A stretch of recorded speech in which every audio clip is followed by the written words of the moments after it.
Online ऑफलाईनचे सर्व विद्यार्थी तुमच्या सगळ्यांचं स्वागत आहे स्पॉटलाइट अकॅडमीच्या ऑनलाईन आणि ऑफलाईन प्लॅटफॉर्मवरती। कशा आहात तुम्ही सगळे? छान आहात? ओके। ऑनलाईनच्या विद्यार्थ्यांना जर का माझा आवाज व्यवस्थित येत असेल तर तसं त्यांनी कमेंट बॉक्समध्ये म्हणणं अपेक्षित आहे। बघा, आजच्या वन डे रिव्हिजन सेशनमध्ये आपल्याला जगाचा भूगोल शिकायचा आहे, ज्यामध्ये आपण प्रामुख्याने एक एक खंड उत्तर अमेरिका, दक्षिण अमेरिका, युरोप, आफ्रिका, एशिया आणि ऑस्ट्रेलिया। आता याच्यात 7वा खंड पण आहे अंटार्क्टिका, पण तिथे स्थायी स्वरूपाची मानवी वस्ती नसल्यामुळे तिथे फार असं काही एक्झामच्या पर्स्पेक्टिव्हने महत्त्वाचं आपल्याला नाही आहे, त्याच्यामुळे त्याला फार थोडा वेळ लागतो। पण जे उरलेले 6 खंड आहे त्याला आपल्याला बराचसा वेळ या ठिकाणी द्यायचा आहे। Okay, very good morning. आवाज आहे क्लिअर? ओके, चला सुरुवात करूया। ॲज युजल आपण नेहमीप्रमाणे एकदम बेसिक पासून या ठिकाणी सुरुवात करणार आहोत। चले 5-10 मिनिटं मी तुम्हाला थोडं बेसिक समजावून सांगतो। बेसिक समजावून सांगितल्यानंतर मग आपण ॲक्च्युली एक एक कॉन्टिनेंटला या ठिकाणी सुरुवात करणार आहोत। मी हे सगळं बोलत असताना तुम्ही रनिंग नोट्स घ्यायचे आहेत। बघा, काय घ्यायच्या आहेत? रनिंग नोट्स घ्यायच्या आहेत। मी तुम्हाला थोडा वेळ दिली लिहायला, ठीक आहे? आपल्याला प्रत्येक गोष्ट या ठिकाणी आजच्या लेक्चरची नोट डाऊन करून घ्यायची आहे। ओके, चला। सोबत तुमचा जगाचा नकाशा असणं मला अपेक्षित आहे। जगाचा नकाशा तुम्ही समोर ठेवायचा आहे आणि मग त्या अनुषंगाने आपण पुढे पुढे सरकूया। Okay, Smita good morning. चला सुरुवात करूया। ॲज वी ऑल नो, सगळ्यांना माहिती आहे की संपूर्ण पृथ्वीच्या पृष्ठभागाचा जवळजवळ 71% भाग जो आहे तो काय आहे? 71% वॉटर आहे, पाणी आहे, बरोबर का नाही? आणि त्याच्यानंतर जी 29% भाग आहे ती काय आहे? जमीन आहे। आता हे तर तुम्ही सगळे शाळेत असताना ऑलरेडी शिकलेले आहात, बरोबर का नाही? सो संपूर्ण पृथ्वीवरची ही जी 29% जमीन आहे, ही 29% जमीन 7 खंडांमध्ये विभागलेली आहे। किती खंडांमध्ये? 7 खंडांमध्ये। So there are total 7 continents. पृथ्वीवरती एकूण 7 खंड आहेत आणि हे जे 71% पाणी आहे हे 5 महासागरांमध्ये विभागलेलं आहे। किती? 5 महासागर, लक्षात घ्या। अगदी बेसिक पासून आपण शिकतो आहोत। So 71% is water and that water is divided into 5 ocean. So महासागर किती आहेत? एकूण 5 आहेत। खंड किती आहेत? 7 आहेत। आपण खंडांची किंवा महासागरांची व्याख्या कशी करतो? लक्ष द्या। सो हे जर तुम्ही लिहिलं असेल, मी पुढे सरकतो। सो खंड म्हणजे काय? अगदी सोप्या भाषेत जर का सांगायचं झालं तर जमिनीचा असा मोठा भूभाग जो सर्व बाजूंनी किंवा 2 पेक्षा अधिक बाजूंनी महासागरांनी वेढलेला आहे। कोणी? महासागरांनी वेढलेला आहे। लार्ज लँडमास, एक मोठा लँडमास सराउंडेड बाय ओशन, महासागरांनी वेढलेला। मग तुम्ही या ठिकाणी बघू शकता नॉर्थ अमेरिका, सगळे महासागर आहेत का नाही आजूबाजूला? उत्तरेला आर्टिक, इकडे नॉर्थ अटलांटिक, इकडे नॉर्थ पॅसिफिक। तुम्ही दक्षिण अमेरिका बघा, इकडे दक्षिण अटलांटिक आहे, त्याच्यानंतर या ठिकाणी तुमचं दक्षिण पॅसिफिक आहे, खाली गेलात तर सदर्न ओशन आहे, बरोबर ना? सो महासागरांनी वेढलेल्या कुठल्याही मोठ्या भूभागाला आपण खंड असं म्हणत असतो, लक्षात ठेवा। आता या ठिकाणी जर का तुम्ही बघितलं तर सर्व खंड जवळजवळ एकमेकापासून स्वतंत्र झालेले दिसतात, बरोबर ना? स्वतंत्र आहेत सगळे। North America, south America, Africa, याला अपवाद फक्त युरोप आणि एशिया आहे। कोण आहे? युरोप आणि एशिया। या ठिकाणी युरोप आणि आशिया खंड हे एकमेकाला लागून आहेत अकॉर्डिंग टू सम जॉग्राफर्स। काही जॉग्राफर्सच्या मते युरोप आणि आशिया खंड हे दोन्हीही स्वतंत्र खंड नाहीत आणि मग या दोघांना संयुक्तरित्या ते जॉग्राफर्स काय शब्द वापरतात? युरेशिया। काय शब्द वापरतात? युरेशिया। पण जेव्हा आपण कुठल्याही स्पर्धा परीक्षेचा अभ्यास करतो तेव्हा मात्र आपल्याला 7 खंड विचारात घेणं अपेक्षित आहे। फक्त ही टर्म तुम्ही लक्षात ठेवा। कुठे जर का भूगोल वाचताना युरेशिया असा शब्द आला तर लक्षात ठेवायचं की नेमकं युरेशिया म्हणजे काय आहे। Is that clear? ओके। त्याच्या व्यतिरिक्त या ठिकाणी अजून एक कन्सेप्ट आहे जिचं नाव आहे ओशिनिया। काय? Oceania. What do you mean by Oceania? Oceania म्हणजे काय आहे तर व्यवस्थित लक्ष द्या। पूर्वेकडे या ठिकाणी कोण आहे तर पॅसिफिक महासागर आहे आणि दक्षिण पॅसिफिक महासागरामध्ये, व्यवस्थित आहे का, दक्षिण पॅसिफिक महासागरामध्ये खूप सारे आयलँड्स आहेत, बरोबर. मग आता या आयलँडचा समावेश कुठे करायचा, खंडामध्ये करायचा की महासागरामध्ये करायचा, मोठा प्रश्न आहे का नाही. खूप साऱ्या आयलँड कंट्रीज आहे, ठीक आहे, लक्षात घ्या. मग या सगळ्या आयलँड कंट्रीजचा एक समूह केला आणि त्या समूहाला काय म्हटलं जातं, ओशिनिया असं म्हटलं जातं. राहील तुमच्या लक्षामध्ये, ठीक आहे. ओके, सो आपण काय काय शिकलो. सगळ्यात पहिले आपण बघितलं की 7 खंड आहेत, 5 महासागर आहे.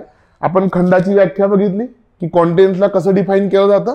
आपण या ठिकाणी युरेशिया नावाची एक कन्सेप्ट बघितली आणि एक ओशिनिया नावाची कन्सेप्ट बघितली, बरोबर का नाही. ओके, चला, हे झालं कोणाच्या बाबतीमध्ये, हे झालं तुमचं खंडांच्या बाबतीमध्ये. क्लिअर आहे. माझे 7 खंड इथं तुम्हाला दिसत आहेत, वेगवेगळ्या रंगामध्ये दर्शवले आहेत. उत्तर अमेरिका, दक्षिण America, Europe, Africa, Asia, Australia आणि हा दक्षिण ध्रुवावर स्थित असलेला दक्षिणेकडचा अंटार्क्टिका. मग किती कॉन्टिनेंट झाले, एकूण 7 कॉन्टिनेंट्स या ठिकाणी आहेत. ओके, चला, उत्तर अमेरिका नावाचा खंड आहे बघा. आता खूप सारे विद्यार्थी जे नवीन असतात, भूगोलाचा नवीन नवीन अभ्यास सुरू केला असतो, त्यांना हे माहीत नसतं. अमेरिका नावाचा देश ऐकलाय का, जिथं नुकतेच डोनाल्ड ट्रम्प आता काय झाले, राष्ट्रपती झाले. खरं तर त्याचं नाव अमेरिका नाहीये, त्याचं नाव आहे United States of America, USA. आणि हा USA नावाचा देश कुठे आहे, हा आहे तुमचा नॉर्थ अमेरिकेमध्ये. आलं लक्षामध्ये. So United States of America country आहे, नॉर्थ अमेरिका, साऊथ अमेरिका मात्र काय आहे तर कॉन्टिनेंट्स आहे. इथं कन्फ्युजन होऊ द्यायचं नाही. क्लिअर आहे तुम्हाला इथपर्यंत. ओके, चला, सो 7 खंड झाले. आता मी पुढे जातो 5 महासागरांकडे. मग 5 महासागर कुठले कुठले आहेत. पहिल्यांदा आपण 3 मोठे महासागर या ठिकाणी बघून घेऊया. ते 3 मोठे महासागर कुठले आहेत, व्यवस्थित लक्ष द्यायचं आहे. नॉर्थ अमेरिका, इकडे बघायचं, north America, south America, Europe आणि आफ्रिका यांच्या दरम्यान हा जो एस आकाराचा आहे बघा, कुठल्या आकाराचा, एस आकाराचा, हा कुठला आहे, अटलांटिक महासागर आहे. कुठला, अटलांटिक महासागर. त्याच्यानंतर आफ्रिका, आशिया आणि पूर्वेकडे ऑस्ट्रेलिया यांच्या दरम्यान या ठिकाणी एक त्रिकोण तयार होतो. हा कुठला आहे, हिंदी महासागर आहे, that is Indian ocean. So Atlantic महासागर आणि इकडच्या बाजूला तुमचा हिंदी महासागर. तिथून थोडं पुढे गेलात की आशिया खंड, ऑस्ट्रेलिया खंड. आता पृथ्वी काय आहे, गोल आहे. इकडे नॉर्थ अमेरिका आणि साऊथ अमेरिका, इथे एक मोठा त्रिकोण तयार होतो, दिसतोय हा. हा मोठा त्रिकोण म्हणजे काय आहे, पॅसिफिक महासागर आहे. राहील लक्षामध्ये. क्लिअर आहे. सो हे झाले तुमचे 3 मोठे महासागर. अटलांटिक मोठा एस आकार आहे, छोटा त्रिकोण म्हणजे इंडियन ओशन आहे आणि मोठा त्रिकोण म्हणजे कोण आहे या ठिकाणी, पॅसिफिक महासागर आहे. हे झाले 3 महासागर. या 3ही महासागरांचा जो वरचा भाग आहे हा दिसतोय का, जिथंही हे सगळे उत्तरेला एकत्र येत आहेत, हा आहे तुमचा आर्टिक महासागर. कोण आहे, आर्टिक महासागर. क्लिअर. आता हे 4 महासागर लक्षात ठेवायला एकदम सोपे आहेत. याच्या व्यतिरिक्त एक 5वा महासागर आहे. या 5व्या महासागराबद्दल अजूनही आंतरराष्ट्रीय पातळीवरती संदिग्धता आहे. खूप साऱ्या आंतरराष्ट्रीय संघटनांनी, खूप साऱ्या देशांनी याला अजूनही मान्यता दिलेली नाही. पण आपल्या शाळेच्या पुस्तकामध्ये 5व्या महासागराचा उल्लेख आहे. त्याच्यामुळे आपल्याला हा शिकणं काय आहे तर महत्वाचा आहे. त्याच्यामुळे आता इथे सीमा लक्षात ठेवा, काय आहे, 60 अंश दक्षिण अक्षवृत्ताच्या दक्षिणेकडे. किती अंश, 60 अंश दक्षिण अक्षवृत्ताच्या दक्षिणेकडे. हा जो भाग आहे याला काय म्हटलं जातं, याला म्हटलं जातं दक्षिण महासागर. 60 अंश दक्षिण अक्षवृत्ताच्या दक्षिणेकडे दक्षिण महासागर स्थित आहे. काय आलं, हा इंग्लिश मध्ये ट्रान्सलेट करू. Okay, southern ocean is located, southern ocean is located from 60 degree latitude southwards. 60 degree south latitude southwards म्हणजे तिथून खाली दक्षिणेकडे. ओके, 60 डिग्रीच्या खाली तो हे करतो. क्लिअर आहे. ओके, आता या ठिकाणी जर का तुम्ही बघितलं तर या दोघांच्या मध्ये पण सीमा आहेत बघा. कोणाच्यामध्ये, जसं की इंडियन ओशन आणि पॅसिफिक. आता जनरली तुम्हाला समजावं म्हणून मी काय करतो या ठिकाणी फक्त मी त्रिकोण काढले, पण यांच्यामध्ये कुठेतरी ठळक सीमा असेल ना, असेल का नाही हे तुम्हाला समजण्यासाठी मी साकार काढले, हा त्रिकोण काढलेला आहे. ठीक आहे, तर व्यवस्थित लक्षात द्या, कुठल्याही पुस्तकात हे दिलेलं नाहीये. ओके, सगळ्या स्टँडर्ड बुक्समध्ये तुम्हाला हे सापडेल. सध्या तरी एमपीच्या कुठल्या पुस्तकात तुम्हाला हे मिळणार नाही. 147 अंश पूर्व रेखावृत्त किती आहे? 147 अंश पूर्व रेखावृत्त काय करतं? इंडियन ओशन आणि पॅसिफिक ओशनला सेपरेट करतं. 147 पूर्व रेखावृत्त 147 degree east longitude separates Indian ocean and Pacific ocean. 147 अंश पूर्व रेखावृत्त इंडियन ओशन आणि पॅसिफिक ओशनला या ठिकाणी सेपरेट करतं. व्हेर ॲज खाली यायचं थोडस 20 डिग्री ईस्ट हे दिसतंय, हा 20 डिग्री ईस्ट 20 अंश पूर्व रेखावृत्त हिंदी महासागर आणि अटलांटिक महासागराला वेगळं करते. 20 degree east longitude separates Atlantic ocean and Indian ocean. Clear आहे इथपर्यंत? चला, आता अटलांटिक ओशन आणि पॅसिफिक ओशन यांना सेपरेट करणारं कुठलं काय नाहीये? लॉन्जिट्यूड नाहीये. का नाहीये? कारण की इथे संपूर्णपणे जमिनीचा भूभाग आहे, म्हणजे हे ऑलरेडी पूर्णपणे काय आहे? सेपरेट आहे. त्याच्यामुळे इथे तुम्हाला कुठलं लॉन्जिट्यूड वगैरे लक्षात ठेवायची गरज त्या ठिकाणी नाही. ओके, आता व्यवस्थित लक्ष द्या. पृथ्वीवरचे हे जे 3 मोठे महासागर आहेत, कुठले कुठले? अटलांटिक, व्यवस्थित लक्ष द्या, त्याच्यानंतर इथे इंडियन ओशन आणि त्याच्यानंतर पॅसिफिक ओशन. याला डिवाइड केलं जातं. कसं डिवाइड केलं जातं? पृथ्वीच्या मध्यभागातून काय गेलं? इक्वेटर गेलंय. काय गेलंय? इक्वेटर, ज्याला मराठीमध्ये आपण विषुववृत्त असं म्हणतो. त्याच्यामुळे पृथ्वीचे 2 भाग होतात. वरच्या भागाला आपण उत्तर गोलार्ध म्हणतो, खालच्या भागाला आपण दक्षिण गोलार्ध म्हणतो. That is in English northern hemisphere and southern hemisphere, है ना. कोणामुळे? इक्वेटरमुळे पृथ्वीचे 2 भाग होतात. आता व्यवस्थित लक्ष द्या, हे सगळे तिघही महासागर काय होत आहेत?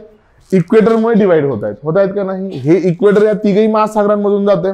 मग इक्वेटरचा जो वरचा भाग आहे त्याला काय म्हणायचं? North Pacific. इक्वेटरच्या खालचा जो भाग आहे त्याला म्हणायचं साऊथ पॅसिफिक. इक्वेटरच्या वरती आहे नॉर्थ पॅसिफिक, इक्वेटरच्या खाली आहे साऊथ पॅसिफिक. आलं तुमच्या लक्षात? इंडियन ओशन मध्ये तितका तुम्हाला स्पेस नाहीये, पण तरी सुद्धा इथे नॉर्थ इंडियन ओशन आहे, इथे खाली साऊथ इंडियन ओशन आहे. क्लिअर आहे? पण जेव्हा मी तुम्हाला ओशिनिया नावाची कन्सेप्ट सांगितली तेव्हा काय म्हटलो? साऊथ पॅसिफिक मध्ये दिसतंय तुम्हाला इथे? साऊथ पॅसिफिक मध्ये काय आहेत? तर काही आयलँड कंट्रीज आहे आणि त्या आयलँड कंट्रीजच्या समूहालाच आपण काय म्हणतो? ओशिनिया असं म्हणतो. क्लिअर आहे? आय होप की इथपर्यंत तुम्हाला काही अडचण नसेल. ओके, सगळ्यात मोठा महासागर कुठला आहे? तर तो पॅसिफिक. पॅसिफिक नंतर अटलांटिक, अटलांटिक नंतर इंडियन ओशन, चौथ्या क्रमांकाला आर्टिक आणि सगळ्यात छोटा कुठला आहे? सदर्न ओशन आहे. ओके, आता पुस्तकात हे 5 ओशन दिलेले आहे. आता व्यवस्थित लक्ष द्या. पुन्हा इथे आंतरराष्ट्रीय पातळीवरती काय आहे? याच्यात पण मतभेद आहे. ठीक आहे, तुम्ही जर का जिओग्राफी ऑप्शनलचा सिलेबस बघितला किंवा स्टँडर्ड बुक्स मध्ये बघितलं, ठीक आहे, तर तुम्हाला प्रामुख्याने फक्त 3च महासागरांबद्दल काय दिलेलं आहे? अगदी विस्तृत माहिती दिलेली आहे. बॉटम टोपोग्राफी नावाचा एक टॉपिक आहे ओशनोग्राफीमध्ये. हिंदी महासागराच्या तळावरती असणाऱ्या सर्व प्राकृतिक संरचना, पठार, पर्वत, त्याच्यानंतर तिथे असणाऱ्या दऱ्या, ओशनिक ट्रेंचेस वगैरे वगैरे सगळं 3च महासागरांच्या बाबतीत दिलंय. तुम्हाला आर्टिक ओशनच्या बाबतीमध्ये आणि सदर्न ओशनच्या बाबतीमध्ये क्वचितच काय बघायला मिळेल? बॉटम टोपोग्राफी बघायला मिळेल. मग असं का? तर आंतरराष्ट्रीय पातळीवरती व्यवस्थित लक्ष द्या, हा जो उत्तरेकडचा आर्टिक ओशन आहे हा काय मानला जातो? तर अटलांटिक ओशनचा उत्तरेकडचा भाग मानला जातो, किंवा अटलांटिक ओशनचा उत्तरेकडचा विस्तार म्हणजेच काय आहे? आर्टिक ओशन आहे. असं एक मत आहे बरं का. शिकताना आपल्याला 5च शिकायचे आहे, समजतं का तुम्हाला? पण तुम्हाला हे माहित असलं पाहिजे. जर का उद्या तुम्ही एखाद्या पुस्तकामध्ये वाचलं की 3च महासागर दिलेत, मग तुम्हाला प्रश्न पडेल की सर 4था 5वा दिलाच नाहीये इथे. मग तुम्हाला ही आर्ग्युमेंट या ठिकाणी माहित असली पाहिजे. तसंच हा जो सदर्न ओशन आहे, हा सदर्न ओशन काय मानला जातो, पॅसिफिक ओशनचा दक्षिणेकडचा भाग मानला जातो. आलं लक्षामध्ये. त्याच्यामुळे तुम्हाला ऑलमोस्ट सगळ्या स्टेट बुक्समध्ये, सगळ्या स्टँडर्ड रेफरन्स बुक्समध्ये फक्त या 3च ओशनच्या टोपोग्राफी बद्दल माहिती दिलेली आहे. आणि अभ्यासाच्या दृष्टीने पण काय आहे ते महत्वाचे आहे. बाकी या दोघांचा आकार कसा आहे, एकदम छोटा आहे. राहील तुमच्या लक्षामध्ये. क्लिअर आहे. ओके. सो इथपर्यंत तुम्हाला काही अडचण आहे का? नक्की. सो आपण पृथ्वीवरचे काय काय बघितले, आपण बघितले 7 खंड, त्याच्यानंतर 5 महासागर. महासागरांना कुठले रेखावृत्त वेगळे करतायत त्या रेखावृत्तांचा आपण अभ्यास केला. आपण 2 कन्सेप्ट बघितल्या, युरेशिया आणि त्याच्यानंतर ओशिनिया. बरोबर का नाही? चला, इथे एक शेवटची महासागराशी संबंधित छोटीशी कन्सेप्ट आहे. त्या छोट्याशा कन्सेप्टला आपण जाणून घेऊयात की नेमकं काय आहे आणि कसं आहे. ओके, लक्ष द्या.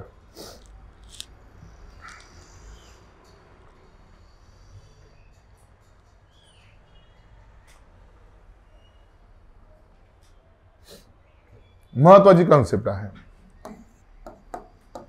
ओशियन, सी अँड बे. याला म्हणायचं महासागर, याला म्हणायचं समुद्र, याला म्हणायचं उपसागर. ओके. तिघही कन्सेप्ट मध्ये काय डिफरन्स आहे रे? जेव्हा तुम्ही इंडियन जिओग्राफीचा अभ्यास करतात तेव्हा भारताच्या पूर्वेकडे बंगालचा उपसागर आहे, पश्चिमेकडे अरबी समुद्र आहे आणि दक्षिणेकडे हिंदी महासागर आहे. सो या ठिकाणी जर का 3 वेगवेगळे शब्द वापरले गेले तर तिघांमध्ये काहीतरी फरक असला पाहिजे. मग फरक म्हणजे नेमका कुठला आहे तो या ठिकाणी समजून घेऊया. सो ओशन आपण ऑलरेडी डिफाईन केलंय है ना. 2 किंवा 2पेक्षा अधिक खंडांच्या दरम्यान जो विस्तृत जलसाठा असतो त्याला आपण काय म्हणतो, खंड. त्याला आपण महासागर असं म्हणतो.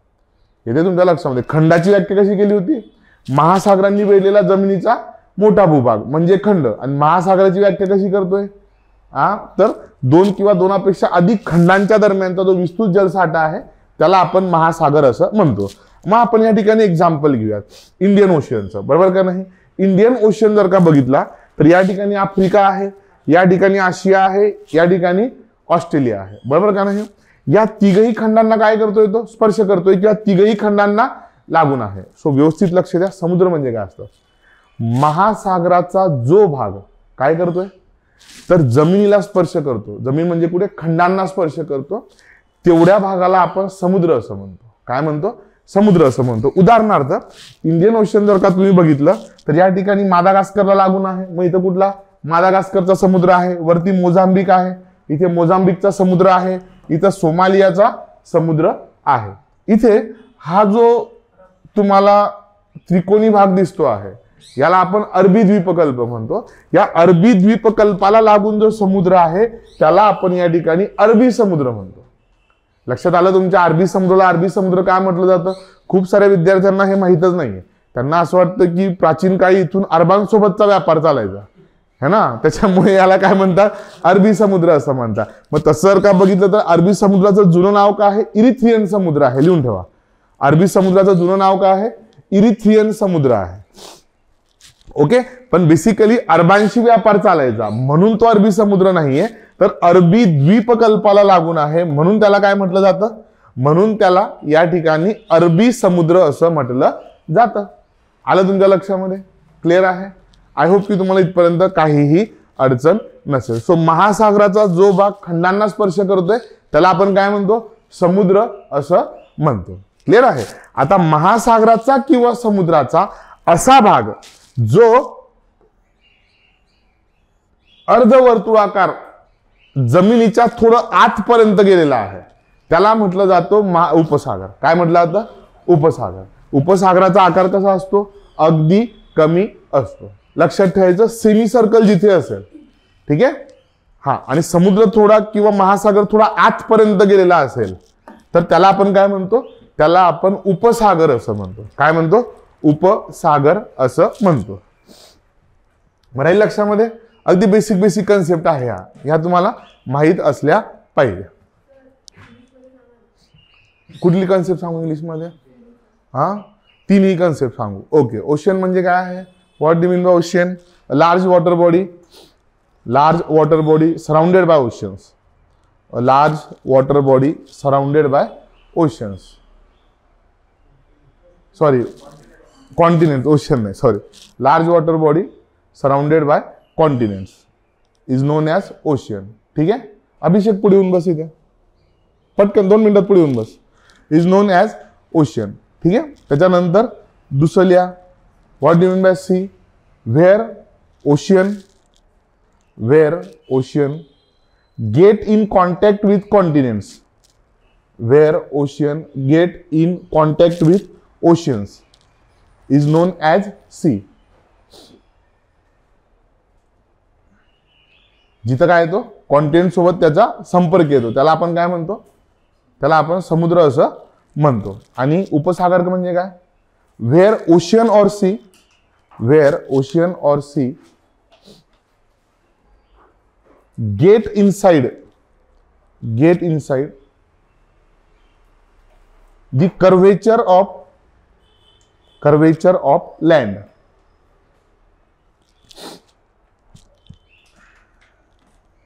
Is known as bay. Okay. चला, सेमी सर्कल किंवा कर्वेचर म्हटलं तरी पण चालेल. सेमी सर्कल जरी शब्द वापरला तरी पण काय अडचण नाही. गेट इनटू आतपर्यंत जर का थोडा भाग शिरलेला असेल तर त्याला आपण काय म्हणू? तर बे असं म्हण. आय होप की तुम्हाला इथे सगळ्या बेसिक कन्सेप्ट लक्षात आले असते. ठीक आहे. कोणाला काही अडचण आहे का इथपर्यंत? नक्की.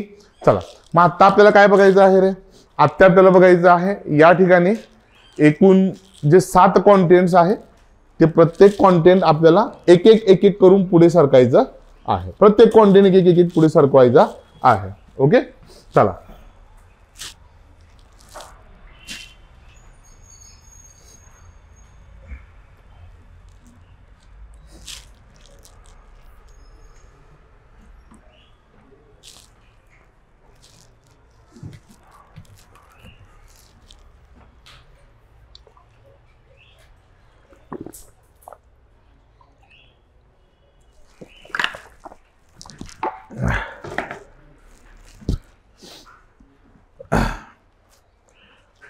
फक्त तुम्हाला काय करायचंय, घरी गेल्यानंतर एकदा, म्हणजे मी तर तुम्हाला इथे सांगणारच आहे कुठल्या कुठल्या कंट्रीज मधनं कर्कवृत्त गेले, मकरवृत्त गेलं आहे.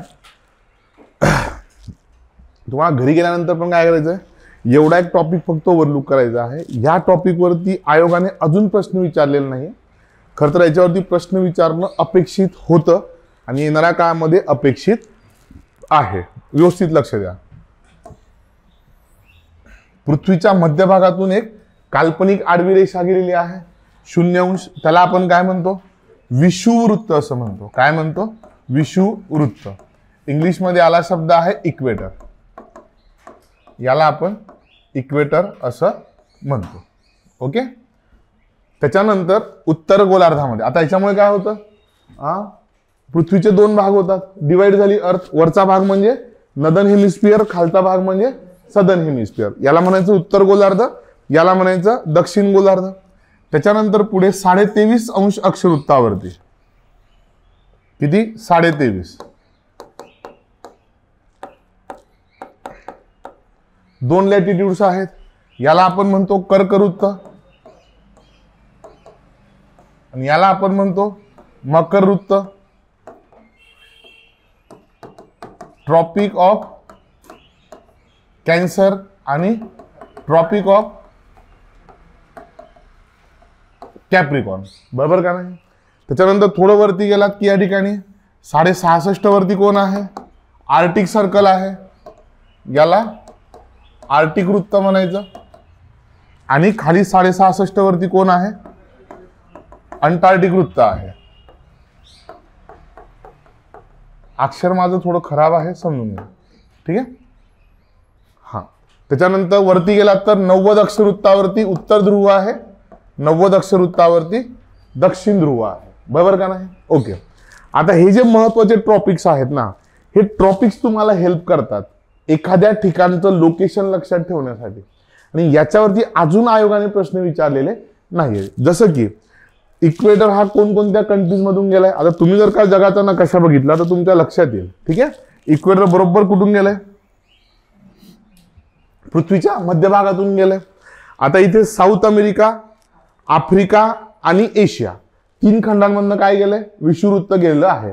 मग कुठल्या कुठल्या कंट्रीज मधनं गेलं आहे, मी जेव्हा तुम्हाला कॉन्टेंट शिकवेल तेव्हा तर मी तुम्हाला सांगणारच आहे, पण हे तुम्हाला माहीत असलं पाहिजे, माहीतच असलं पाहिजे. इथे तुमच्या लक्षामध्ये. ओके, आता याच आधारावरती आपण काय ठरवू शकतो, कुठले खंड पूर्णपणे उत्तर गोलार्धात आहे, तर नॉर्थ अमेरिका आणि युरोप पूर्णपणे उत्तर गोलार्धात आहे. कुठले खंड पूर्णपणे दक्षिण गोलार्धात आहे, तर ऑस्ट्रेलिया आणि अंटार्क्टिका. कुठल्या कुठल्या खंडांमधनं विषुववृत्त गेलेलं आहे, मग आफ्रिकेच्या मध्यभागातून गेलंय, आशिया खंडाच्या दक्षिणेकडनं गेलंय, दक्षिण अमेरिकेच्या उत्तरेकडून गेलेलं आहे. सेम थिंग या ठिकाणी तुम्हाला काय लक्षात ठेवायचंय, कर्कवृत्त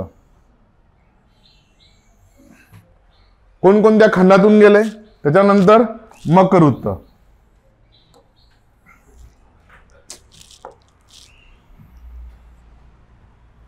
क्लिअर आहे. हा, हे तुमचं तोंडपाठ असलं पाहिजे. हे जर का तोंडपाठ असेल तरच तुम्हाला काय आहे, जॉग्राफी शिकायला आणि समजून घ्यायला थोडी मदत होणार आहे. ओके, हे काम तुम्हाला करायचंच आहे. घरी गेल्यानंतर कोपऱ्यात काय करा, होमवर्क लिहून ठेवा की लेक्चर झाल्यानंतर. आता हे काय असं 1-2 तासाची गोष्ट नाहीये, हे तुम्हाला सराव करावा लागेल, हे तुम्हाला रोज बघावं लागेल. नकाशा तुम्हाला जेव्हा जेव्हा वेळ मिळेल तेव्हा तेव्हा तो बघावा लागेल. ओके, होमवर्क मध्ये ते लिहून घ्या. थोडं वरती गेलात की मग इथं कोण आहे, आर्टिक सर्कल आहे. थोडं खाली आलात की इथे अंटार्क्टिक सर्कल आहे. बघून घ्या एकदा घरी गेल्यानंतर. आता आपल्याला काय शिकायचं आहे, आता आपल्याला शिकायचं आहे या ठिकाणी एक एक कॉन्टिनेंट. सो सगळ्यात पहिले आपण सुरुवात कुठून करणार आहोत, सगळ्यात पहिले आपण सुरुवात करणार आहोत उत्तर अमेरिकेपासून. That is North America. कुठे आहे नॉर्थ अमेरिका, सगळ्यात पहिल्यांदा त्याचं लोकेशन बघा, इक्वेटरच्या वरती आहे, म्हणजे कुठे, उत्तर गोलार्धामध्ये आहे. वॉटर बॉडीज कोणकोणते आहेत तुम्ही जर का व्यवस्थित बघितलं या ठिकाणी तर लक्षात येईल. पूर्वेकडे नॉर्थ अटलांटिक आहे, वेस्टकडे नॉर्थ पॅसिफिक आहे. ठीक आहे, जर का वरती गेलात तर आर्टिक ओशियन आहे. ठीक आहे, 3 बाजूंनी महासागरांनी या ठिकाणी उत्तर अमेरिका खंड वेढलेला आहे. ओके, जर का तुम्ही दक्षिणेकडे आलात या ठिकाणी तर कोण आहे, इकडे पण नॉर्थ पॅसिफिकच आहे. ठीक आहे, आणि साऊथ वेस्टला जर का तुम्ही आलात तर मग या ठिकाणी साऊथ अमेरिका कॉन्टिनेंट आहे. ठीक आहे, surrounded by 3 sides by ocean. ठीक आहे, 3ही बाजूंनी महासागरांनी वेढलेला आहे. क्लिअर आहे इथपर्यंत. ओके, चला सो पुढे जाऊयात आपण. या ठिकाणी नॉर्थ अमेरिका आपल्याला बघायचा आहे.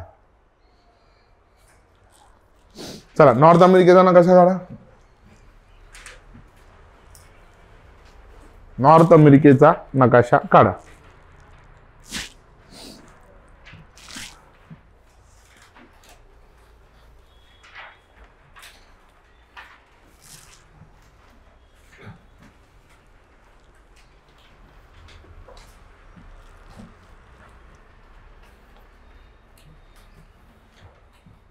आता तुमच्या ॲटलास मध्ये एका बाजूला पॉलिटिकल आणि एका बाजूला फिजिकल ॲटलास दिलेला असेल. ओके, एका बाजूला पॉलिटिकल एका बाजूला फिजिकल, बरोबर. हां, सो आपल्याला तिथंच खेळायचंय नॉर्थ अमेरिका आणि साऊथ अमेरिकेमध्ये. ओके, आता बघा लक्षात घ्या, रिव्हर्सच्या लेंथ, माउंटेन्सच्या लेंथ, हायेस्ट पीक त्यांची उंची याच्यावरती भर द्यायचा नाही. ठीक आहे, तुम्ही जर का गुगलला सर्च केलं, पुस्तकात जरी बघितलं तर हे जे फॅक्च्युअल आकडे असतात ना हे कॉन्ट्रोवर्शियल असतात. जसं की नाईल नदीची जर का तुम्ही लांबी बघितली तर 4 ठिकाणी 4 वेगवेगळ्या गोष्टी दिलेल्या आहेत. ठीक आहे, मिसिसिपी नदीची लांबी बघितली, मिसुरीची लांबी बघितली, तुम्ही सर्च करा वाटलं गुगलला की मिसिसिपी लॉंग आहे की मिसुरी नदी लांब आहे, तुम्हाला 4 वेगवेगळ्या गोष्टी सापडतील त्या ठिकाणी. काही ठिकाणी मिसिसिपी दिली आहे, काही ठिकाणी मिसुरी दिलेली आहे. सो या केसमध्ये फॅक्च्युअल मुद्द्यांमध्ये अडकायचं नाही. यापूर्वीच्या आयोगाचे जर का तुम्ही प्रश्न बघितले, कुठली नदी कुठल्या समुद्राला जाऊन मिळते आहे, कुठलं पठार कुठल्या खंडामध्ये आहे, या टाईपचे क्वेश्चन जिथं फॅक्च्युअल इन्फॉर्मेशन नाहीये किंवा जिथे आकडेवारी नाहीये. ठीक आहे, खूप साऱ्या मुलांना असं वाटतं की सर मग नॉर्थ अमेरिकेमध्ये जवळजवळ 9 पर्वतरांगा आहेत, मग 9च्या 9 पर्वतरांगांमधले हायेस्ट पीक त्यांची उंची लक्षात ठेवायची का, मग सर माउंट मॅकिनले लक्षात ठेवावं लागेल का? मग जगामध्ये तर मग अशा किती पर्वतरांगा आहेत है ना, त्यांच्यातले फक्त हायेस्ट पीक लक्षात ठेवा. त्यांची उंची जर का तुम्हाला लक्षात राहिली तर ठीक, नाही तर लक्षात ठेवायची गरज नाही. एवढं फॅक्च्युअल आयोग जाणार नाही. युरोपमध्ये कमीत कमी महत्वाच्या 8 ते 9 नद्या आहेत. मग सगळ्यांची लांबी लक्षात ठेवायची का? असं कराल तर मग एमपीएससी कधी पास होणार नाही तुम्ही, नाही का? एवढं जर का तुम्ही बारीक बघत बसाल तर मग मास्तर व्हाल तुम्ही पुढे जाऊन, नाही का? खरं तर मास्तरांना बी एवढं पाठ करायचं नसतं. ठीक आहे. हा, फक्त तेवढ्याला तेवढं आतापर्यंत आलेले प्रश्न बघायचे, त्या प्रश्नाच्या अनुषंगाने काय करायचं, अभ्यास करायचा. अगदी छोटा टॉपिक आहे, 5-6 तासामध्ये संपूर्ण जगाचा भूगोल संपतो. फक्त तुमचा नकाशा तोंडपाठ असला पाहिजे. Is that clear? चला, सो सुरुवात करूयात आपण या ठिकाणी नॉर्थ अमेरिकेपासून. ओके.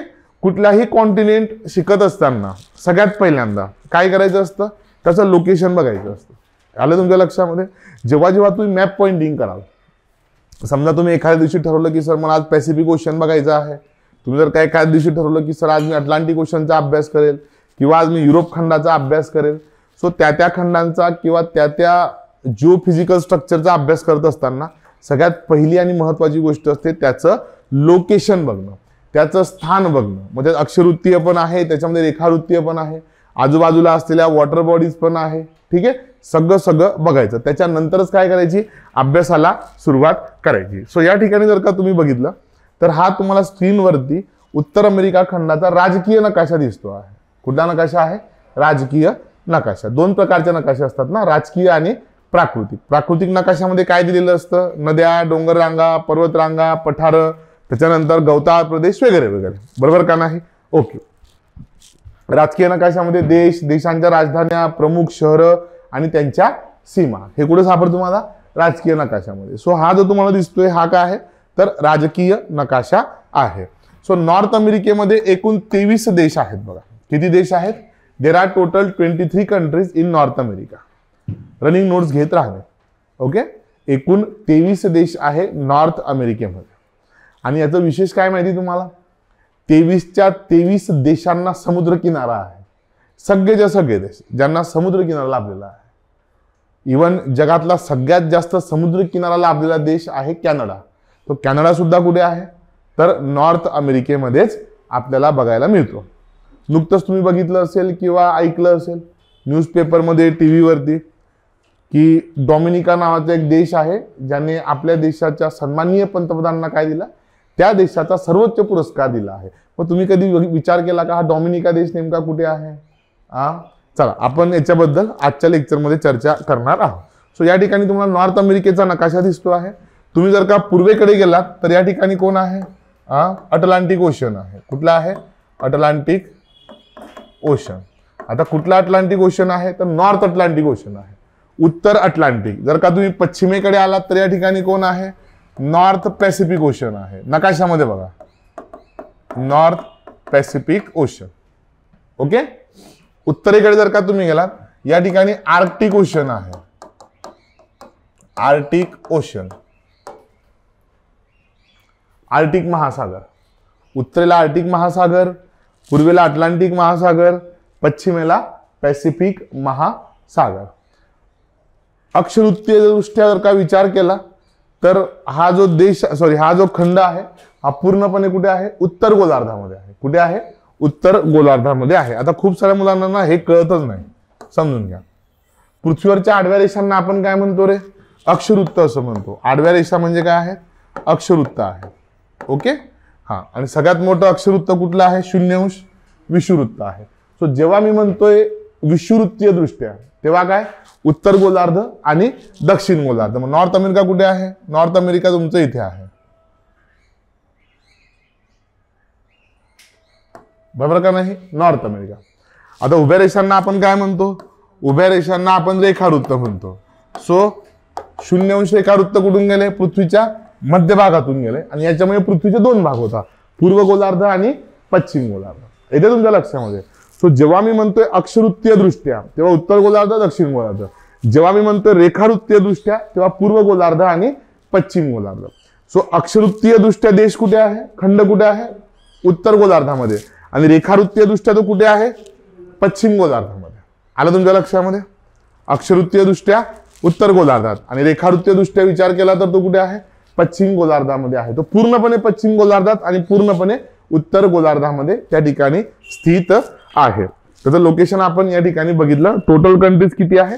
टोटल कंट्रीज या ठिकाणी 23 आहे. बरोबर, लक्ष द्या.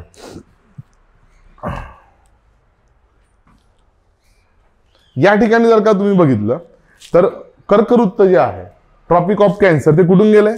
मेक्सिको मधून गेलंय बघा. ठीक आहे. आणि थोडं पुढे गेलं तर बहामास नावाचा एक देश आहे ना, त्या बहामास मधून पण कर्कवृत्त जातं. सो मेक्सिको आणि बहामास त्याच्यातून काय गेलेलं आहे? तुमचं ट्रॉपिक ऑफ कॅन्सर गेलेलं आहे. नोट डाऊन करत राहा, बघू नका नुसतं, ते नोट डाऊन घ्यायचं डिवाइस करावं लागेल तुम्हाला, है ना. बहामास, बहामास छोटासा देश आहे. ओके, चला, हे झालं लोकेशनच्या बाबतीमध्ये. आजूबाजूच्या वॉटर बॉडीज बघितल्या. एकूण 23 देश आहे. आता ते देश आपण इन शॉर्ट थोडं पटकन बघून घेऊयात. आता व्यवस्थित लक्ष द्या. या ठिकाणी जर का तुम्ही बघितलं तर 23 पैकी 3 देश जे आहेत ते क्षेत्रफळाच्या दृष्टीने प्रचंड मोठे आहेत आणि जवळजवळ संपूर्ण नॉर्थ अमेरिकेचा 80% पार्ट या 3च देशांनी व्यापलेला आहे. ऑलमोस्ट 23 देशांपैकी 3 देश काय करतात? संपूर्ण उत्तर अमेरिकेचा 80% भाग व्यापतात. मग ते मोठे 3 देश कुठले कुठले आहेत? सगळ्यात पहिले बघा, इथं जो तुम्हाला दिलेला आहे ग्रीन कलर मध्ये, हा देश आहे तुमचा कॅनडा. बरोबर का नाही? ग्रीन कलर मध्ये दिलाय कॅनडा. कॅनडाच्या थोडं खाली आलात की या ठिकाणी युनायटेड स्टेट्स ऑफ अमेरिका आहे, USA, ज्याच्याबद्दल आपण बोलत होतो. डोनाल्ड ट्रम्प नुकतेच ज्या देशाचे प्रेसिडेंट झालेले आहे, ट्रम्प, कॅनडा, USA. त्याच्यानंतर थोडं खाली आला की या ठिकाणी मेक्सिको नावाचा एक देश आहे बघा, मेक्सिको.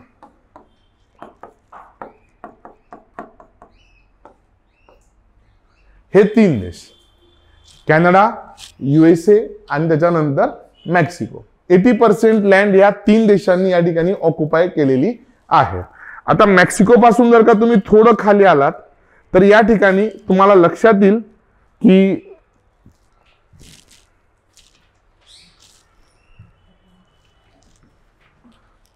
खाली दक्षिण अमेरिका आहे, ओके, आणि नॉर्थ अमेरिका. या दोघांच्या मध्ये 7 छोटे देश आहेत. किती? 7 छोटे देश आहेत. त्या 7 छोट्या देशांना सेंट्रल अमेरिका असं म्हटलं जातं. काय म्हटलं जातं? Central America. ओके, हे बघा, हे ते 7 देश आहेत.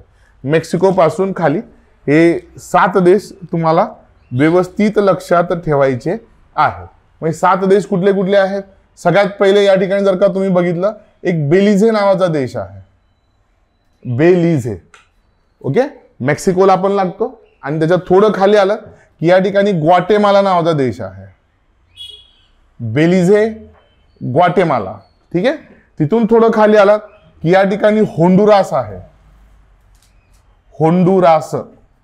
तिथून थोडं खाली आलात की El Salvador, Honduras, El Salvador, Belize, Guatemala. ठीक आहे. तिथून थोडं पुढे गेलात की या ठिकाणी निकारागुआ नावाचा एक देश आहे आणि तिथून खाली कोस्टारिका आणि तिथून खाली आहे पनामा.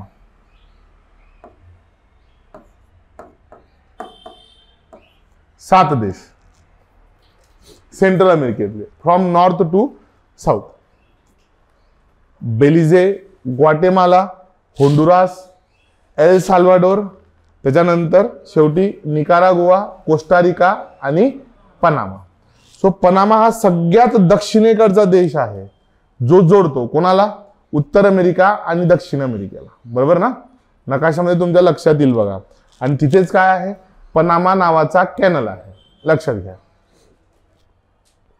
त्याच्याबद्दल सांगतो मी. पहिले पनामा नकाशामध्ये बघा. ठीक आहे. हे झाले मध्य अमेरिकेतले किती देश? 7 देश. किती देश झाले? 10 देश झाले. ओके. पहिले 3 बघितले, नंतर हे 7 बघितले. टोटल किती झाले? 10 देश झाले. आता उरले किती? 13 देश. आता 13 देश कुठले आहेत?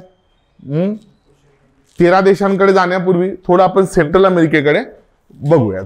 ठीक आहे, की नेमकं काय आहे सेंट्रल अमेरिका वगैरे वगैरे. आता या ठिकाणी एक कन्सेप्ट आहे बघा, ज्याला मराठीमध्ये संयोग भूमी असं म्हटलं जातं, इंग्लिशमध्ये त्याला एस्थमस असं म्हणतात. ठीक आहे, संयोग भूमी. काय असतं संयोग भूमी?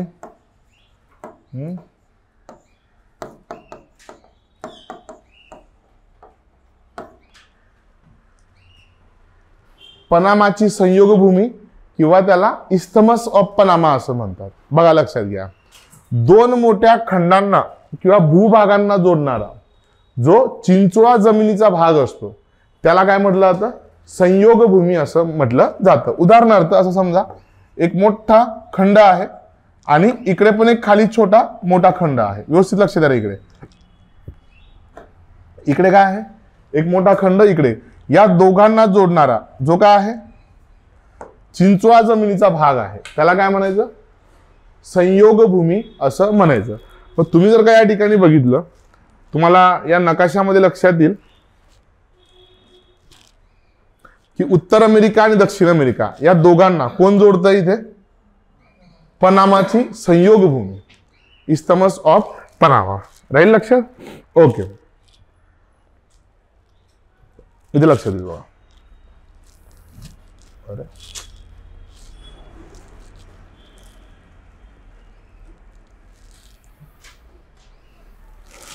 दिसला हा रिजन? नॉर्थ अमेरिका आणि साऊथ अमेरिकेला काय करतो? जोडतो. आता इथे नॉर्थ अमेरिकेतून जर का अटलांटिक महासागरातून जर का तुम्हाला पॅसिफिक महासागरामध्ये जायचं असेल तर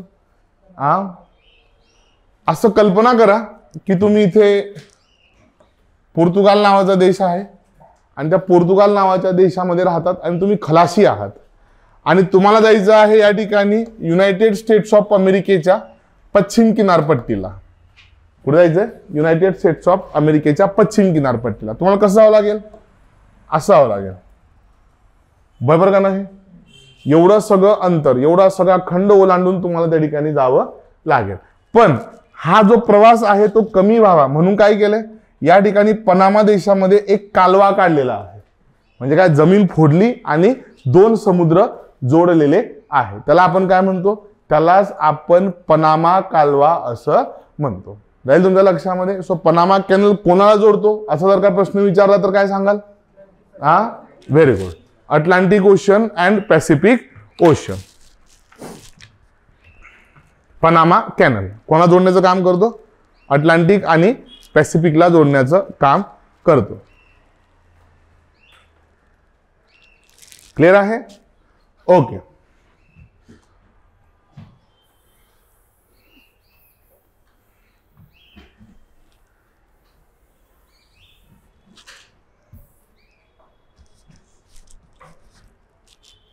पुन्हा आपण कुठे जाऊया? नॉर्थ अमेरिकेमध्ये जाऊयात.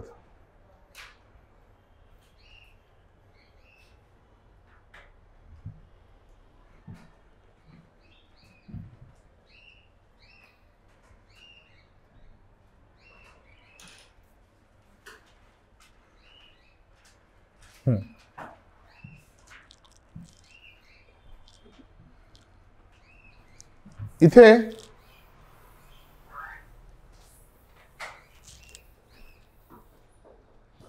पूर्वेकडे बघा, हा जो मेक्सिको आहे.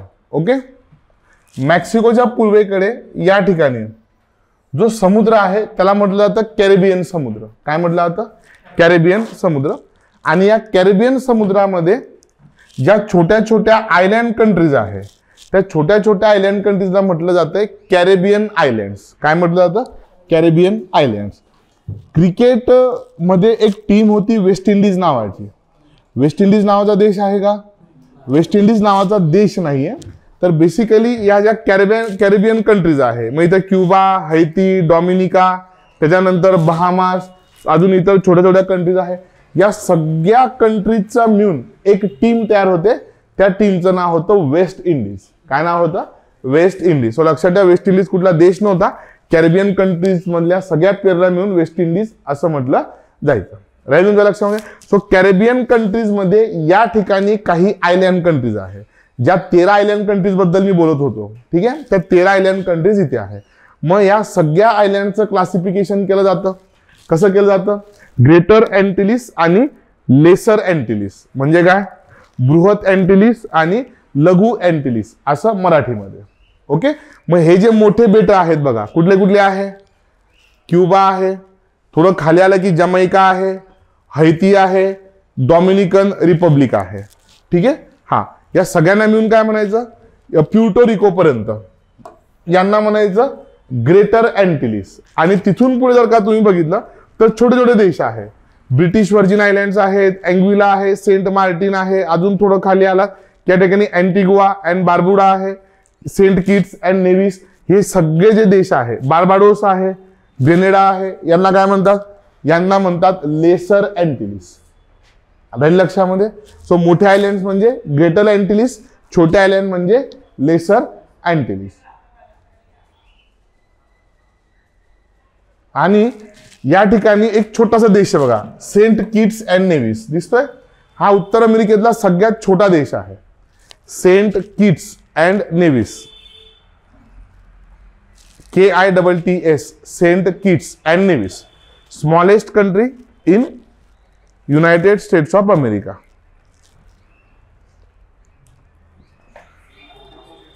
हा, मी काय बोललो? हा, sorry, in North America. United States of America आहे, कंट्री आहे. आणि त्याच्यावरती जो कॅनडा आहे तो काय आहे? Largest country in North America आहे, कॅनडा.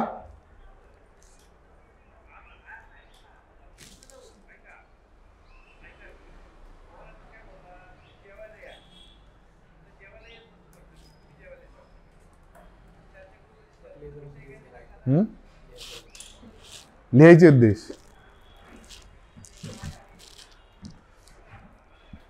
हा, फक्त तिथले कुठल्या कुठल्या कंट्रीचे तेवढ्या बघून घ्या. क्युबा, हैती, जमैका, बार्बाडोस, ते फक्त नावं लक्षात ठेवा त्यांची. ठीक आहे, कॅरेबियन कंट्रीजमध्ये, सॉरी कॅरेबियन आयलँड्समध्ये कुठल्या कुठल्या कंट्रीज आहेत. ठीक आहे, किती देश झाले मग टोटल? 23 देश झाले. व्यवस्थित लक्ष द्या. आता पुन्हा एकदा सांगतो, व्यवस्थित बघा रे.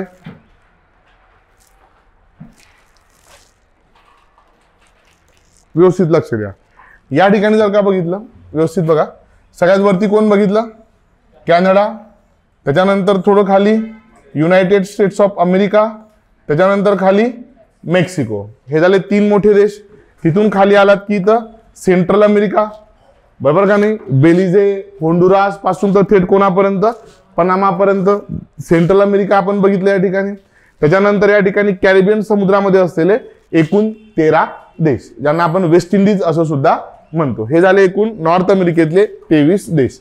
आता वरती जर का तुम्ही गेलात तर या ठिकाणी तुम्हाला डेन्मार्क नावाचं एक मोठं बेट सापडेल बघा, आयलँड.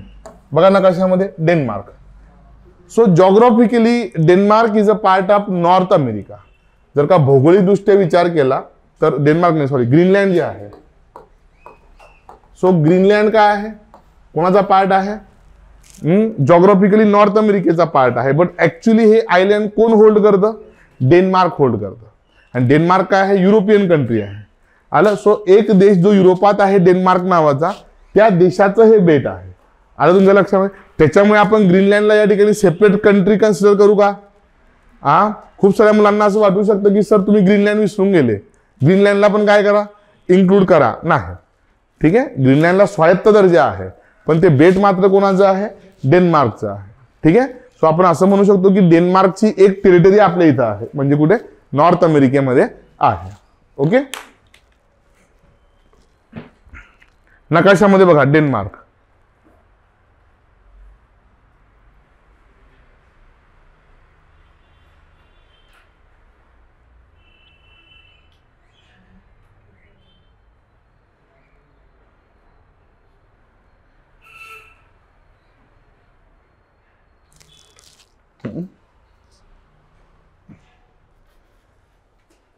बघितलं? ओके. आता कॅनडाच्या लागून थोडं वरती आलात की या ठिकाणी तुम्हाला एक रिजन सापडेल ज्याचं नाव आहे अलास्का. दिसतंय? हा हा अलास्का रिजन कोणाचा भाग आहे? युनायटेड स्टेट्स ऑफ अमेरिकेचा. बरोबर. 1867 मध्ये हा जो भाग आहे अलास्का नावाचा, तर तुम्हाला प्रश्न पडला असेल ना की सर संपूर्ण युनायटेड स्टेट्स ऑफ अमेरिका इथं आहे आणि हा अलास्काचा वरती कसं काय चालला गेला? सो 1867 मध्ये रशियाने हा भाग कोणाला विकला होता? युनायटेड स्टेट्स ऑफ अमेरिकेला. सो इयर लक्षात ठेवा, it was 1867 when Alaska was sold by Russia. Soviet Russia, actually Soviet रशियाने काय केलं होतं? हा भाग युएसए ला विकला होता. सो हा अलास्का रिजन जो आहे हा कधी काळी काय होता? तर रशियाचा भाग होता. लक्षात ठेवा अलास्का. 1867. क्लिअर आहे इथपर्यंत? काय अडचण? ओके. सो आय होप की तुम्ही सगळ्या कंट्रीज या ठिकाणी बघितल्या असतील. ओके, चला महत्वाचे लेक्स आपण बघूयात. महत्वाचे जे तलाव आहेत या ठिकाणी. सो नॉर्थ अमेरिकेमध्ये सगळ्यात महत्वाचे जे आहेत ते आहेत तुमचे ग्रेट लेक्स. कुठले लेक्स आहेत? ग्रेट लेक्स, ज्याला आपण मराठीमध्ये काय म्हणतो? पंचमहासरोवर असं देखील म्हणतो. काय म्हणतो? पंचमहासरोवर. जगातलं जे सगळ्यात मोठं गोड पाण्याचं सरोवर आहे ते पण कुठे आहे? तर ते आहे तुमचं युनायटेड स्टेट्स ऑफ अमेरिका आणि कॅनडा या दोघांच्या बॉर्डर वरती. ओके, चला तुमच्या ॲटलास मध्ये बघा, तुम्हाला लक्षात येईल की इथे युएसए आणि कॅनडाच्या बॉर्डर वरती 5 लेक्स आहेत, 5 सरोवर आहेत. 1 2 3 4 आणि 5 यांना ग्रेट लेक्स म्हटलं जातं. पंचमहासरोवरे. फक्त बघा, अजून लिहायला लावलेलं नाही है ना. बघा म्हटलोय मी, लिहून देणार आहे मी. बघितलं ना कशामध्ये? मग हे 5 पंचमहासरोवर कुठले कुठले आहेत त्यांची नावं तुम्हाला लक्षात ठेवायचं आहे. From west to east. हे आहेत तुमचं सगळ्यात पहिले लेक सुपेरियर. तुम्ही जर का बॉर्डर बघितली ना, बरोबर मध्यभागातून गेली युएसए आणि कॅनडाची बॉर्डर. युएसए आणि कॅनडाची बॉर्डर बरोबर कुठून गेली? मध्यभागातून गेलेली आहे. सो लेक सुपेरियर काय आहे? जगातला सगळ्यात मोठा शुद्ध पाण्याचा तलाव आहे. Largest fresh water lake in the world. Lake superior. Lake superior is the fresh water lake, largest fresh water lake in the world. तिथून थोडं खाली आलात की या ठिकाणी काय आहे? एक मिशिगन नावाचा दुसऱ्या क्रमांकाचा मोठा तलाव किंवा सरोवर आहे, मिशिगन. पण मिशिगनच्या बाबतीत एक मुद्दा लक्षात ठेवायचा की मिशिगन पूर्णपणे युएसए मध्ये आहे. ठीक आहे, हा मिशिगन मात्र बॉर्डर वरती नाही. सो लेक सुपेरियरच्या बाजूला लेक मिशिगन, त्याच्या थोडं पुढे गेलात की या ठिकाणी काय आहे? लेक ह्युरॉन आहे. HURON, लेक ह्युरॉन. हा पण काय आहे? बॉर्डर वरती आहे. थोडं पुढे गेलात की लेक इरी, ERIE, लेक इरी. आणि अजून थोडं पुढे गेलात की इथं आहे तुमचा लेक ओंटॅरिओ. हे झाले पंचमहासरोवर. West to east Superior, Michigan, Huron, Erie आणि ओंटॅरिओ. बॉर्डर बघा.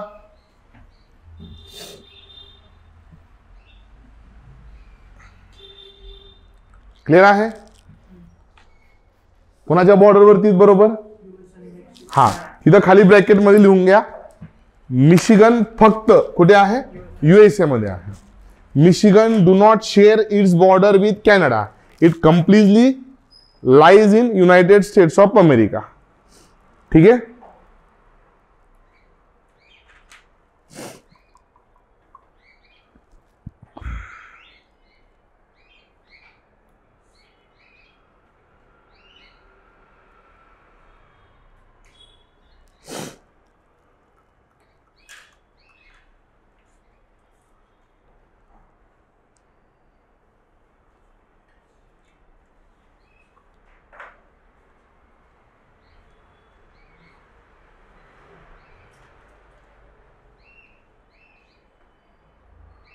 त्याच्या व्यतिरिक्त अजून काही लेक्स आहेत का नॉर्थ अमेरिकेमध्ये?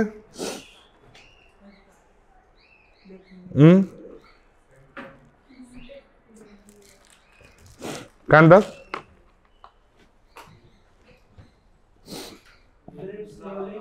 हा, विनिपेग आहे, ग्रेट स्लेव्ह लेक आहे, हा ग्रेट बेअर लेक आहे. बियर नाही रे, बेअर असतं ते. हा, कुठं बियर बियर करतोय? हिवाळा लागला, हिवाळा लागला आता. हा मदन, मदन हसतो एकदम.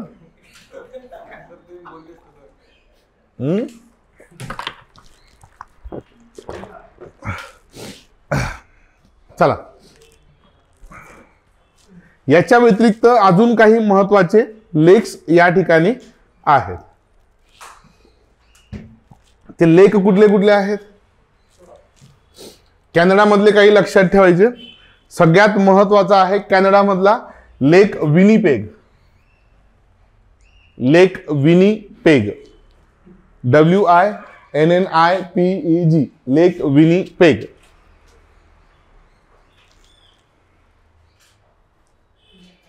त्याच्यानंतर थोडं वरती गेलं की इथं आहे Great Slave Lake. Great Slave Lake, सगळे फ्रेश वॉटर लेक्स आहेत. Great Slave Lake. आणि तिथून वरती गेलं की या ठिकाणी आहे Great Bear Lake. BEER is a beer, BEAR is a bear. Okay, हा. सो हा काय आहे? ग्रेट बेअर लेक आहे. लक्षात ठेवा, 3 महत्वाचे लेक्स आपण या ठिकाणी बघितले. आता सेम युनायटेड स्टेट्स ऑफ अमेरिकेमध्ये एक महत्वाचा लेक आहे. कुठला लेक आहे रे? या ठिकाणी जर का तुम्ही बघितलं तर वेस्टर्न USA मध्ये ग्रेट सॉल्ट लेक आहे इथे. आणि हा काय आहे? खारट पाण्याचा आहे. हा फ्रेश वॉटर लेक नाहीये. It lies completely within the dessert. तो पूर्णपणे वाळवंटामध्ये आहे. ग्रेट सॉल्ट लेक हा USA मध्ये आहे. कॅनडामध्ये लिहू नका, कॅनडावाले संपले, कॅनडातले संपले. ग्रेट सॉल्ट लेक कुठे आहे? युनायटेड स्टेट्स ऑफ अमेरिकेमध्ये आहे. काय कुठे आहे? वेस्टर्न पार्ट मध्ये आहे. मग हा नंतर सांगतो ना, हे तर लिहून घे पहिले. एक एक शिकू ना. पहिले लेक्स बघू, मग रिव्हर्स, मग डेझर्ट्स, मग ग्रासलँड्स, मग माउंटेन रेंजेस, मग प्लेन्स, मग मिनरल्स, मग ऍग्रिकल्चर, मग वॉटर बॉडी, सगळं टप्प्याटप्प्याने है ना. सगळे गाणे एकदम नाही वाजवायचे, हळूहळू हळूहळू. ठीक आहे. लेक्स बघितले तुम्ही हळूहळू. मग माहित होतं काय पहिले कधी? मग नायगरा नावाचा सगळ्यात मोठा धबधबा आहे नॉर्थ अमेरिकेतला. ऐकलंय नायगरा धबधबा? हा, कुठे नायगरा वॉटरफॉल? हा. सो हे जे पंचमहासरोवर आहे ना, या दोघांच्या मध्ये या ठिकाणी. ओके, हा. तुमचा काय आहे? बरोबर दोघांच्या मध्ये नायगरा फॉल्स आहे. लिहून ठेवा. नायगरा फॉल्स अमेरिकेतला, उत्तर अमेरिकेतला सगळ्यात मोठा धबधबा आहे नायगरा फॉल्स. कसा दिसतो बघा, असा दिसतो. बघितला हा फोटोमध्ये कधी नायगरा फॉल्स? हे जे पंचमहासरोवर लिहिले ना, त्या पंचमहासरोवरांच्या दरम्यान इरी आणि ओंटॅरिओ लेक्सच्या दरम्यान नायगरा फॉल्स आहे. ठीक आहे. Niagara Falls is located in between Erie and Ontario. दोघांच्या मध्ये हा नायगरा फॉल्स आहे. बघून घ्या. त्याच्यातनं एवढे ते तुषार बाहेर पडतात की तो नायगरा फॉल्स जेव्हा बघायला जातात तेव्हा लोकांना रेनकोट घालून जावं लागतं. ठीक आहे. एवढा तो मोठा हे आहे. ठीक आहे.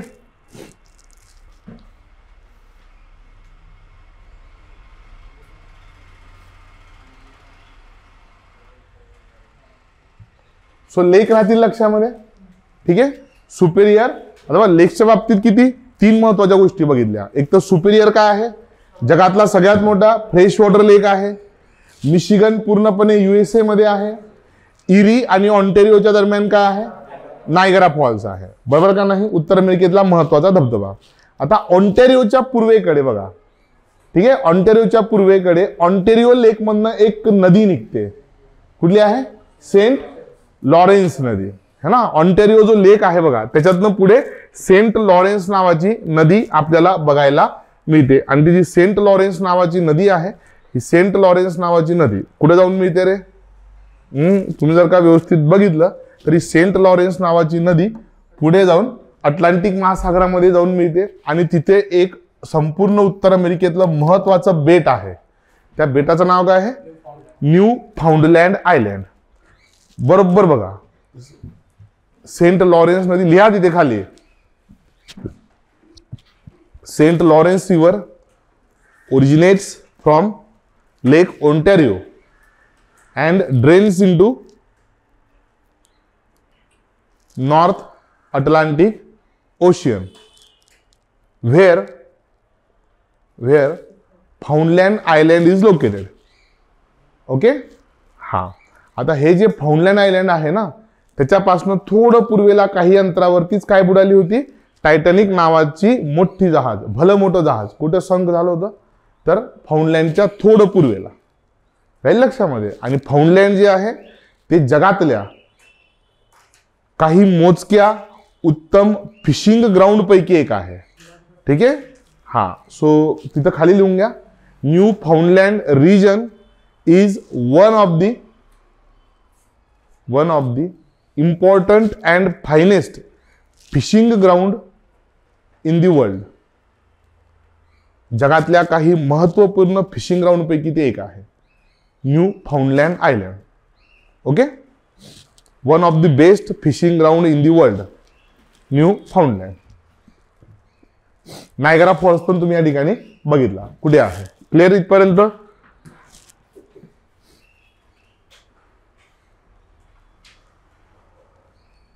लेक सुपेरियर इतका मोठा आहे ना की तो तुम्ही स्पेस मधून सुद्धा बघू शकतात. कुठून बघू शकतात? स्पेस मधून सुद्धा बघू शकतात. ओके. हा, इथं दोन वॉटर बॉडीज आपल्याला पहिल्यांदा लोकेट करायच्या आहेत. कुठल्या आहेत त्या? दोन इम्पॉर्टंट वॉटर बॉडीज.